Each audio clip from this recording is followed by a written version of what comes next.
When you release information, have you released any information of, for example, right-wing elements or the Trump White House attempting to moderate content at Twitter? Yes. No, not the Trump White House per se, although I did report initially in the first Twitter files that the Trump White House had made and requests and had been honored. Mr. Schellenberg? I did not find that. You haven't found it. So we had a hearing the other day on Twitter, and we had 4 witnesses, 3 for the majority, 1 for the minority, and all 4 testified under oath they had never received a request for content moderation or takedown by the Biden White House, but they did from Donald Trump's White House. And specifically, the case brought up was an exchange between Donald Trump, then President of the United States, and Chrissy Teigen, where he had called her something and she called him something back. I won't repeat it. And this was under oath confirmed. Yeah, that happened, and that the White House shortly thereafter, after Teigen had her email about the president, which was pejorative, that the White House called Twitter to try to take on the content. Are you aware of that, Mr. Tebbe? Yeah, I've certainly heard that in the news, yes.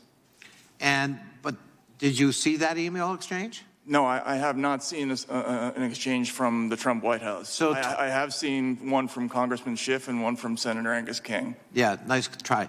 We're talking about the Trump White House and people under oath confirming it. And my question is, in the Twitter files, did Elon Musk or Twitter provide you with that exchange with Chrissy Teigen? No, but that's probably because the searches that I was making. Well, probably because it didn't confirm the bias that this is all about, as the gentleman from Texas would say, the left attempting to control content, when in fact the evidence is the Trump White House most certainly attempted to control content on Twitter. Mr. Schellenberger, were you aware of that, or is this all news to you? I already answered that question. No, I mean specifically the Teigen exchange. Yeah, the Teigen exchange was news to me. I'm probably mispronouncing her name. I'm sorry. So let me ask: have you combed the so-called Twitter files to look at other examples that aren't about the Biden White House or the FBI that might in fact involve people from the right ideologically or from the Republican ranks? Just to be fair. Well, again, Mr. Congressman, I mentioned before, we're focused not on the Biden administration or the Trump administration. In fact, just this morning, we released an exchange where Twitter talked about vetting the accounts of both Mr. Biden and Mr. Trump.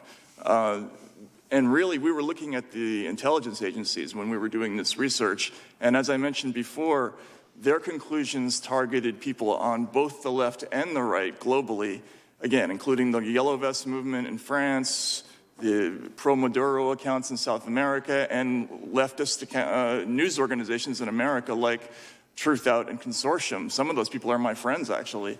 And we found those in intelligence lists that were passed on to Twitter, just as we found lists that included ordinary Trump supporters. Thank you.